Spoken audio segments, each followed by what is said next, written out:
안녕하세요. 김성일입니다. 질문이 하나 와가지고 같이 좀 얘기 나눠보려고 가져왔습니다. 자문 서비스를 받고 계신 분인데 이런 질문을 하셨어요. 주택담보대출이 7천만 원 정도 있습니다. 금리는 2.8%이고 2년이 더 지나면 변동으로 바뀔 예정입니다. 이번 달 말에 10년 비과세 연금이 만기가 돼서 4천만 원 정도를 찾을 예정인데 이걸로 주택담보대출을 갚아야 될지 아니면 ISA 계좌를 만들어서 자문 계약을 하고 3년간 굴린 후 연금저축 계좌로 이전해서 자산을 불려가는 게 맞을지 고민입니다.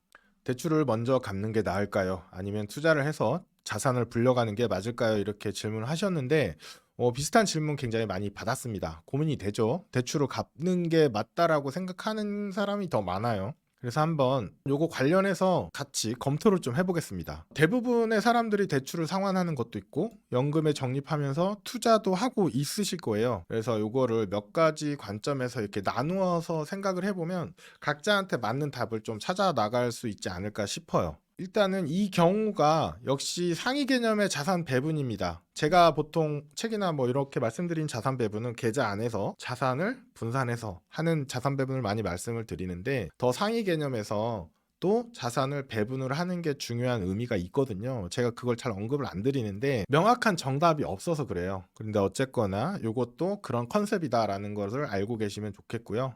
일단은 이것도 자산 배분 개념에서 접근을 할 수가 있거든요.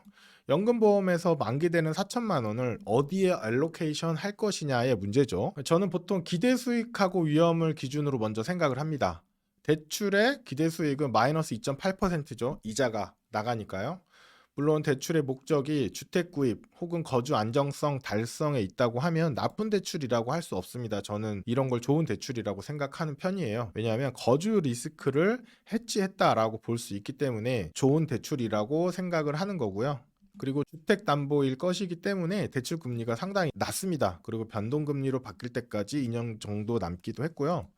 변동금리로 바뀌었을 때 2년 후에 금리 수준이 어떻게 될지는 지금 현재는 잘 모르겠지만 지금보다는 좀 낮아질 수 있지 않을까라는 생각도 좀 들긴 하고요. 일단은 목돈을 대출 상환이라는 것에 allocate 이쪽에 갖다 넣으면 기대 수익이 0%가 되죠. 왜냐하면 대출 이자가 안 나가니까 마이너스는 아니고 그 대신 투자란 건 아니기 때문에 플러스도 아닌 0, 제로가 됩니다. 그런데 만약에 목돈을 투자했다면 어떨까? 이것도 한번 시나리오를 생각해 볼게요. 대출은 마이너스 2.8%지만 마영굴에서 언급했던 자산 배분 포트폴리오 기준으로 봤을 때는 백테스트 성과가 6.8에서 8.9%로 나와요. 안정형이 6.8, 성장형이 8.9 정도 나오죠.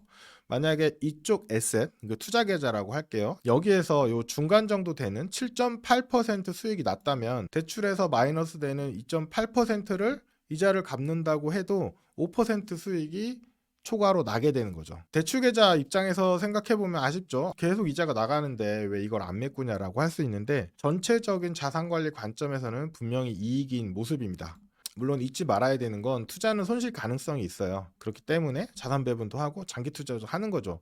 그래서 대출의 종류하고 금리가 굉장히 중요한 포인트가 됩니다. 대출 금리가 만약에 10%를 넘어간다. 이런 경우는 대출을 갚는 게 당연히 맞습니다. 왜냐하면 투자를 해봐야 기대 수익이 그 정도가 안 되기 때문이죠. 그리고 대출을 1, 2년 안에 갚아야 되는 단기 대출이다라고 하면 그 사이에 시장이 어떻게 움직일지 알 수가 없어요. 자산 배분했다고 해서 다가 아니거든요. 장기 투자가 반드시 결합이 돼야 되는데 여기 단기 대출이라면 단기 투자밖에 안 돼요.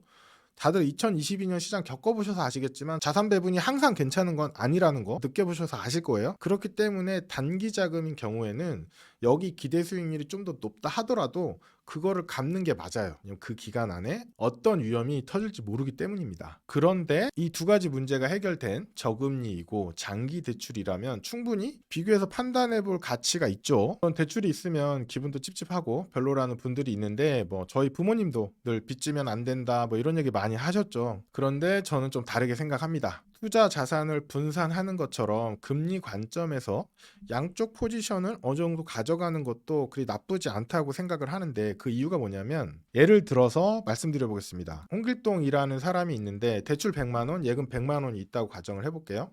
금리가 양쪽 다 고정이고 대출은 5% 이자가 나가고 예금은 4% 이자를 받게 되어 있습니다.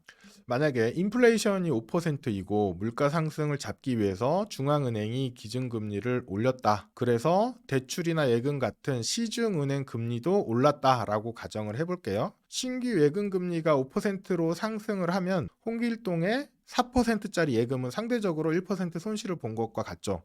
왜냐하면 지금 예금하면 5%를 주는데 이 사람은 4%를 예금을 해버렸잖아요. 그렇기 때문에 1% 손실이죠. 상대적으로. 두 번째, 신규 대출 금리가 6%라고 올랐다고 가정하면 홍길동이 갖고 있는 5%짜리 대출은 상대적으로 1% 수익을 보는 것과 같습니다. 왜냐하면 홍길동은 5%짜리 대출에서 5%만 이자를 내고 있는데 지금 새로 대출 받는 사람은 6%로 대출을 해야 되잖아요. 그렇기 때문에 상대적으로 1% 수익이 나는 거죠. 대출하고 예금을 둘 다 갖고 있기 때문에 금리 변동으로 생기는 이익과 손실이 서로 상쇄된 거예요.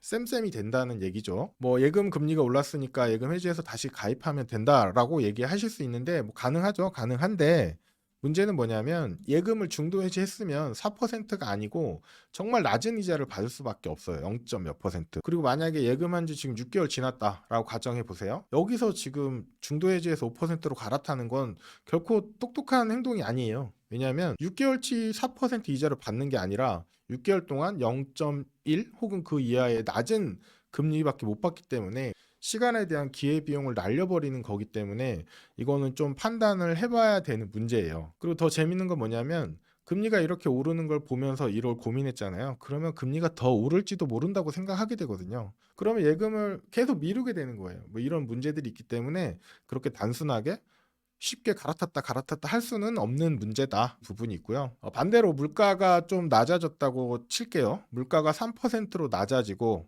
시중 금리도 낮아질 수 있겠죠. 그때 예금이 3%로 하락을 했다. 그때 신규 예금 금리가 3%로 하락을 하게 되면 홍길동의 4%짜리 예금은 상대적으로 1% 이익을 본 거죠. 딴 사람들은 3%짜리 예금 가입하는데 난 4% 예금을 갖고 있으니까. 그리고 대출 관점에서 보면 신규 대출 금리가 4%로 하락하면 홍길동이 갖고 있던 5%짜리의 대출은 상대적으로 1% 손실을 본 것과 같죠. 왜냐하면 지금 대출 받는 사람은 4%로 받고 난 5%로 받았으니까 이자를 더 많이 내고 있잖아요.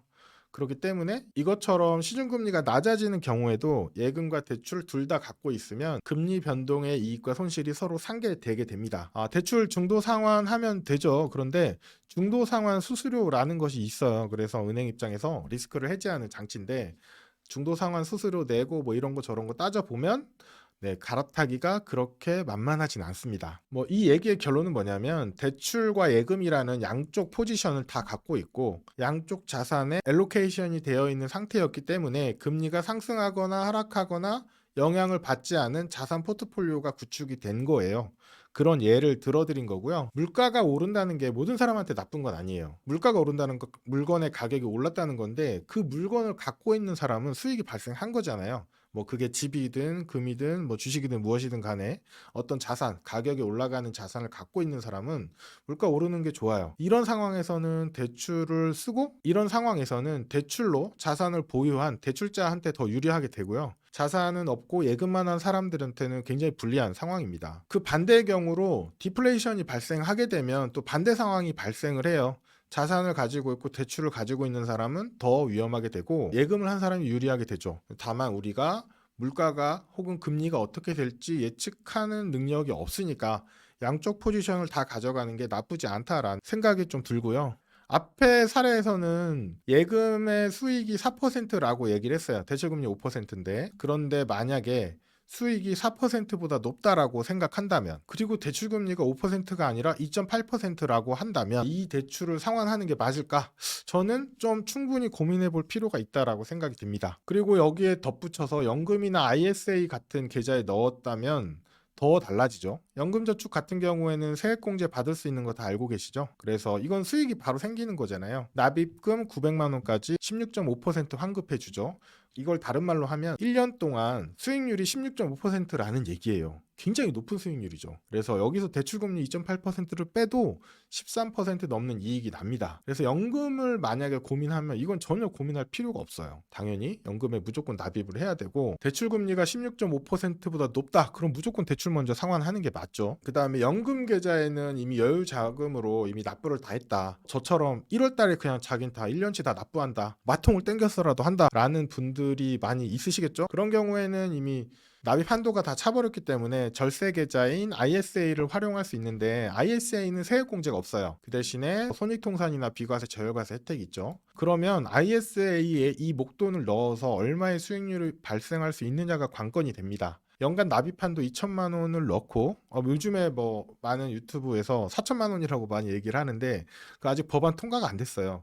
법안 통과가 되고 실제 시행이 돼야지 됩니다. 금투세 같은 경우를 예를 들어보면 법안 통과 다 됐는데 대통령이 시행 중지시켰고 지금 다시 폐지한다고 하잖아요. 그렇기 때문에 이게 어떻게 될지 알 수는 없어요. 그래서 ISA 법안이 다 바뀌고 정말 다 문제없이 진행이 돼야지 이제 납입한도 4천만 원 늘어나는 거지, 지금 뭐 4천만 원이 아니냐 좀 헷갈려 하시는 분들이 있더라고요. 뭐 아무튼 ISA의 연간 납입 한도인 2천만 원을 넣고 한 해 동안 10% 수익이 발생한다고 칠게요. 그럼 수익금이 200만 원이 되겠죠. 이 경우에는 세금이 0%죠. 200만 원까지는 비과세니까요. 일반 계좌에서 자산 배분 투자로 8% 수익이 났다고 하면 뭐 연말에 모두 매도했고 수익을 실현했다라고 가정하는 거예요.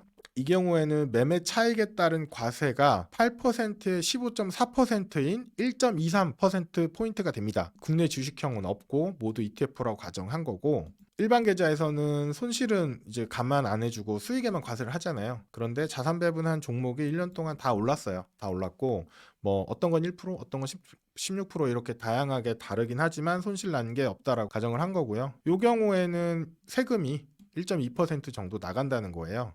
그렇게 되면 세후 수익률이 8%가 아니라 6.7% 정도가 되는 거죠. 그런데 ISA 계좌라면은 이 8%가 온전한 수익이 돼요. 물론 수익이 400만 원이다, 더 많다라고 하면 200만 원까지는 비과세니까 8% 수익률이 되는 거고, 나머지 200만 원은 9.9% 분리과세가 되기 때문에 세후 수익률이 7.2%로 좀 낮아지죠. 그래서 둘 다 합치게 되면 총 400만 원에 대해서 7.6% 정도의 세후 수익이 발생을 하게 됩니다. 뭐 연금저축은 세액공제까지 있어서 더 설명할 필요는 없고, 결론을 말씀드리면 대출도 있고 투자하고 있는 연금 ISA 같은 계좌도 있다라고 했을 때, 연금보험에서 만기된 이 자금 4천만 원을 어디다 넣을 것이냐, 금리 수준 고민해 보셔야 되고, 이 대출의 기간 요거를 고민해 보셔가, 금리가 낮고 여기 기대 수익 대비 금리가 낮고 대출이 장기간이라고 하면 양쪽을 둘 다 가져가는 게 결코 나쁜 생각이 아니다라고 저는 좀 생각이 듭니다. 판단은 투자자 각자가 좀 하셔야 되겠지만, 뭐 그런 적극적인 좀 마인드를 가지시는 것도 나쁘지 않다고 생각합니다.